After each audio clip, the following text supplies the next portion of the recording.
Alors bonjour à tous, deuxième vidéo concernant le régime ad libitum. Dans la première vidéo on a parlé un petit peu de ce que c'est, c'est-à-dire qu'on a donné une petite définition, et là maintenant on va parler un petit peu plus de l'aspect pratique.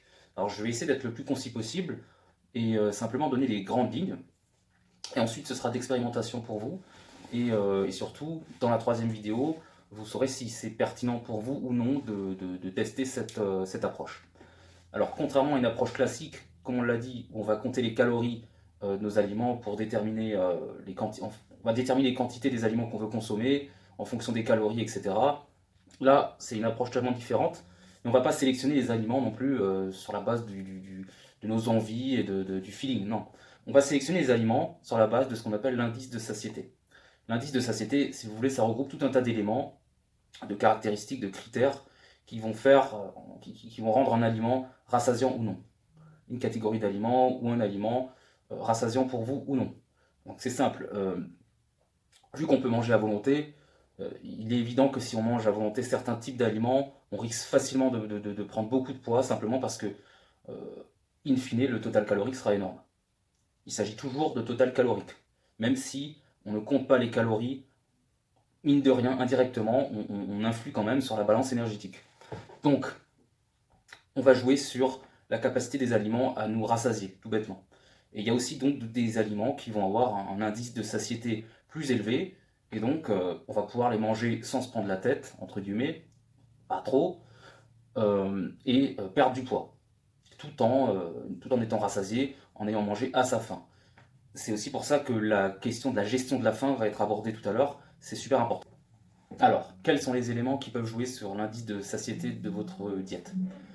Premièrement, le volume alimentaire.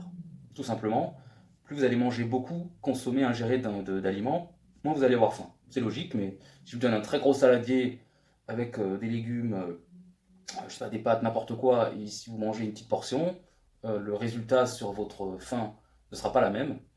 Donc c'est évident, mais c'est à prendre en compte. Il y a tout un tas de récepteurs au niveau de l'estomac, et donc quand vous allez distendre votre estomac, forcément, des signaux vont être envoyés au cerveau, pardon, c'est bon, stop, on a assez mangé. Et cet élément va vous permettre de manger à votre faim sans derrière craquer sur des aliments qui ne seraient pas adaptés à vos objectifs. La teneur en fibres. Donc on a des aliments qui vont être beaucoup plus riches en fibres, et ces aliments-là auront un effet rassasiant beaucoup plus important que les aliments très pauvres en fibres. Et donc parmi ces aliments, on a bien sûr les légumes verts, les endives crues, certains fruits rouges, les baies notamment, enfin toute une catégorie comme ça. On a aussi des tubercules, la patate douce par exemple est relativement riche en fibres. Et la richesse en fibres va rendre votre alimentation beaucoup plus rassasiante. C'est pour ça d'ailleurs que qu'on a des problèmes de poids dans comment dire, de manière générale dans la société, parce qu'on a une alimentation de plus en plus transformée, de plus en plus pauvre en fibres, et du coup forcément les gens consomment tous ces aliments qui sont peu rassasiants, les consomment en excès et prennent du poids. Alors un des autres éléments qui va rentrer en compte pour définir l'indice de satiété de votre alimentation, c'est la viscosité des aliments. Donc si vous voulez, c'est un petit peu plus l'aliment est visqueux, c'est-à-dire plus l'aliment est solide. Donc c'est évident, si vous buvez du jus de pomme, ça n'aura pas le même effet sur votre satiété que si vous croquez deux pommes. Si vous buvez du lait, ça n'aura pas le même effet sur votre satiété que si vous mangez du fromage, ou encore mieux du fromage blanc. Donc qui est un bon exemple, hein. Le fromage blanc, c'est un des aliments extrêmement rassasiants et en plus intéressant pour sa teneur en protéines, donc la viscosité de l'aliment. Alors ensuite, un des éléments importants, c'est l'index glycémique. Alors il y a une idée reçue qui veut que les aliments à index glycémique élevé sont moins rassasiants que les aliments à index glycémique faible. Et en réalité, c'est vrai que c'est le cas, mais c'est pas à cause de l'index glycémique que l'aliment est rassasiant ou non. C'est plutôt à cause d'autres facteurs comme la teneur, la quantité calorique, la densité calorique ou la quantité de fibres qui rendent l'aliment plus ou moins rassasiant. C'est pas directement l'index glycémique qui va rendre un aliment rassasiant. Donc, vous avez pris en compte tous ces éléments-là, vous allez pouvoir déterminer quels sont les aliments les plus rassasiants en fonction des différents critères que je vous ai cités. Et donc forcément, en fonction de votre objectif, vous allez sélectionner différents types d'aliments. Si vous voulez prendre du poids, vous galérez, vous allez choisir des aliments moins rassasiants, forcément. Si par contre vous avez beaucoup de mal à perdre du poids, c'est votre objectif, vous allez choisir les aliments les plus rassasiants possibles. Donc l'idée est toute bête. Maintenant, ce qui va être important, au-delà de l'aspect performance, objectif de composition corporelle, ça va être la santé. Et donc je vous conseille toujours de manger suffisamment de fruits et légumes, ce qui normalement devrait se faire dans ce type d'approche. C'est aussi une des raisons pour lesquelles je pense qu'elle peut être pertinente. J'y reviendrai sur la vidéo d'après. Et donc consommer suffisamment de végétaux, de micronutriments, des viandes de bonne qualité, des poissons de bonne qualité. Ça me tient particulièrement à cœur. Manger local si vous en avez les moyens. Bio c'est encore mieux. Et de saison bien entendu. Donc tout ça c'est super important. Alors ensuite concernant la mise en pratique. Donc moi ce que je conseillerais, c'est ce qui me semble être la meilleure approche. Vous avez votre alimentation de base, vous avez vos habitudes alimentaires. Ce que je vous conseille, c'est plutôt de rajouter des aliments. Essayez d'assainir votre diète. Au lieu d'enlever des aliments au début, même pour perdre du poids, au lieu d'enlever des aliments, pensez plutôt à rajouter ce qui vous manque. Est-ce que vous mangez assez de légumes? De légumes verts, de légumes riches en fibres, de produits riches en fibres? Est-ce que vous consommez assez de poissons de bonne qualité? Etc. Tout ce genre de questions auxquelles il va falloir répondre. Et comme ça, vous allez pouvoir implémenter des aliments dans votre diète. Et forcément, en mettant la priorité sur la consommation de ces aliments, vous allez naturellement manger moins d'autres aliments. Parce que vous allez être rassasié, parce que vous allez avoir aussi une modification de vos goûts.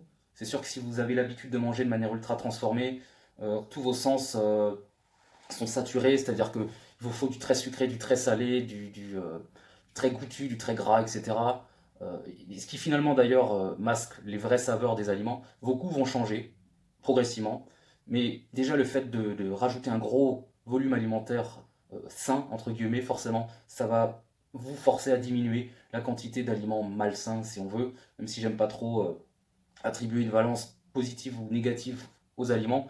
En tout cas, c'est important pour votre santé et pour vos objectifs à plus long terme. Et ensuite, une fois que vous avez implémenté tous ces aliments, vous allez pouvoir retirer d'autres aliments. Et ce qui va être très important, c'est de suivre méticuleusement votre composition corporelle, votre poids, votre tour de taille. Si vous pouvez calculer votre masse grasse avec une pince à pli ou en faisant même des balances, les balances in-body ou autres, c'est très peu fiable, mais au moins ça vous donnera une idée. Et en utilisant le même outil de mesure, vous pouvez constater votre évolution dans le temps. Et ça, c'est vachement important parce que ça va vous permettre d'ajuster pour votre régime. Par exemple, si vous voyez que vous prenez du gras, vous allez retirer certaines catégories d'aliments peu rassasiantes pour le coup, ouais, et du coup forcément jouer sur votre total calorique à la baisse. Par contre, à l'inverse, si vous voyez que vous voulez prendre du muscle, du poids, et que vous stagnez, voire vous perdez du poids, vous allez diminuer la quantité, vous allez retirer des aliments extrêmement rassasiants qui vous empêchent derrière de consommer des aliments un petit peu plus caloriques, un petit peu plus denses en calories, un petit peu moins rassasiants. Et donc voilà, vous allez jouer comme ça pour déterminer si vous voulez prendre du poids ou non. Vous allez devoir particulièrement être vigilant sur l'évolution de vos compositions corporelles. Alors bien sûr, on s'en doute, c'est une approche beaucoup moins précise que l'approche qui consiste à calculer méticuleusement vos calories. Euh, Tout simplement parce que retirer une quantité, enfin un aliment, vous n'allez pas savoir exactement de combien de calories vous allez diminuer sur votre maintien, etc. Donc forcément c'est moins précis, mais ça peut vous permettre de reprendre de bonnes habitudes. Et après pour les autres avantages, j'y reviendrai dans la vidéo d'après, pour qui je le conseille ou non. Maintenant on va voir un autre élément super important de ce mode d'alimentation là, ça va être la gestion de la faim. Alors, une fois que vous avez déterminé l'indice de satiété de votre alimentation, donc ce qui va être important, ça va être de gérer sa faim. Parce qu'effectivement, on a beau choisir de bons aliments, une bonne diète, il y a tout un tas d'éléments qui vont être importants à assimiler, à mettre en place pour éviter de craquer sur d'autres aliments ou de consommer beaucoup trop. Euh, on n'a pas tous le même appétit, mais en tout cas, il y a des astuces, on va dire, pour gérer sa faim et pour réussir à optimiser ce régime. Alors, je ne vais pas faire une liste longue comme le bras, je vais donner quelques petites astuces, même si après vous pouvez en trouver d'autres. C'est beaucoup de l'expérience, hein. Par exemple, une idée toute bête, ce serait de préparer des portions pour votre repas toutes faites et de prendre une petite assiette pour et de remplir cette petite assiette, plutôt que de prendre une grande assiette qui n'est pas remplie. Alors ça paraît bête, mais le fait de voir son assiette remplie, ça va ça va un peu tromper votre cerveau, il va se dire, ah tiens, il y en a beaucoup, c'est une belle portion, et ça va jouer du coup sur votre faim, finalement.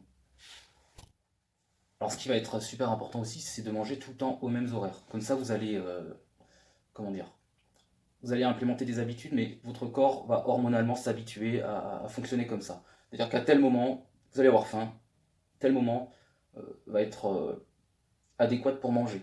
Vous allez manger tout le temps, aux mêmes heures à peu près, tous les jours. Et c'est très important parce que si vous commencez à manger n'importe quand, ça va totalement déréguler vos hormones et vous allez avoir faim n'importe quand, vous allez avoir des fringales, etc. Donc essayez de garder une routine alimentaire comme ça. Par exemple, de manger midi, matin, soir, et puis une collation. Pas besoin de manger 6-7 fois par jour. A priori, il n'y a aucune étude qui aurait montré que c'est plus efficace ou plus intéressant.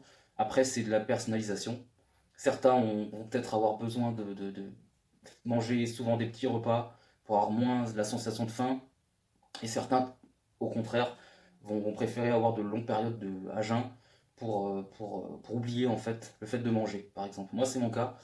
J'ai plus de facilité à me restreindre, à arrêter de manger pendant une longue période, faire un jeûne intermittent par exemple, et donc à éviter de consommer des calories pendant cette période-là, plutôt que de faire des petits repas très peu rassasiants. Donc moi, c'est plutôt comme ça que moi je le sens, mais c'est vraiment important aussi. Là, je vais donner 3 éléments. Manger varié, c'est-à-dire apporter surtout des saveurs différentes à votre corps. Ça aussi, ça va calmer votre faim. Important aussi, manger lentement. Manger lentement. Ne vous forcez, prenez le temps de mâcher, etc. Ça aussi, une fois que vous allez commencer à mâcher, vous allez faire comprendre à votre organisme. En fait, c'est le début de la digestion, hein. Ça se passe dans la bouche, donc pareil, vous allez avoir faim, comment dire, vous allez diminuer votre sensation de faim rapidement. Donc mangez lentement, vous pressez pas. Mangez assis, faites pas autre chose. Alors, vous pouvez faire autre chose, mais c'est toujours mieux de prendre le temps, de se concentrer sur son repas, de vraiment prendre le temps en fait, hein. Et pas de manger comme ça à l'arrache en se concentrant sur autre chose. Et c'est une activité, donc faites attention à ça. Et enfin, ce qui est important, je dirais, très important même, c'est que ce qui va beaucoup influer sur votre faim, c'est votre état de stress et votre état émotionnel. Donc, tout simplement, c'est bête à dire, mais essayez d'être heureux. Tout simplement, essayez d'être heureux, le moins stressé possible dans la vie de tous les jours. Et vous aurez moins faim, en tout cas, vous allez moins chercher à combler ces moments de stress, ces moments d'angoisse, etc. Vous allez moins chercher. Je pense avoir fait le tour pour cette mise en pratique. Donc bien sûr, ce ne sont pas des éléments exhaustifs, c'est pas un process, hein. Donc c'est à vous de tester. Je vous ai donné des éléments assez généraux pour essayer, mettre ça en pratique. Et voilà. L'idée c'était surtout de vous donner la possibilité d'une autre approche en fait. Donc il n'y a pas que l'approche très stricte de compter ses calories ou de faire un plan alimentaire avec les quantités rigides sur toute la semaine. Il y a d'autres approches, il y a moyen d'avoir un physique pas mauvais, pas dégueu en termes de pourcentage de masse grasse. Je mettrai une petite vidéo bonus après. Euh, pour y a d'autres moyens pour ça que de se restreindre à tout en compter, etc. Après, je reviendrai dans la dernière vidéo sur les personnes auxquelles je le conseillerais, vraiment, les personnes auxquelles je le déconseillerais, les cas où c'est pertinent ou non. Ça peut aussi être implémenté à certaines périodes ou pas. Donc voilà, j'ai fait le tour. Dernière chose par contre, l'apport en protéines, j'en ai pas parlé, ça me semble quand même essentiel, à l'instar de la micronutrition pour votre santé. Je vous ai dit de consommer suffisamment de végétaux, de fruits, etc. Consommer aussi suffisamment de protéines. Vous pouvez très bien, par exemple, faire un régime ad libitum, mais traquer la quantité de protéines, au moins la quantité de protéines animales, si vous n'êtes pas végétarien ou végétalien. Quantité de protéines animales, du coup, essayez de la traquer pour avoir une estimation. C'est quand même en tant que pratiquant de musculation, de sport de force, etc., un des éléments à optimiser. Donc, essayez d'être autour des 2 grammes de kilo de protéines par kilo de poids de corps et tout ira très bien, que vous soyez en prise de masse ou non. Voilà, je pense avoir fait le tour et je vous dis à très bientôt pour la dernière vidéo.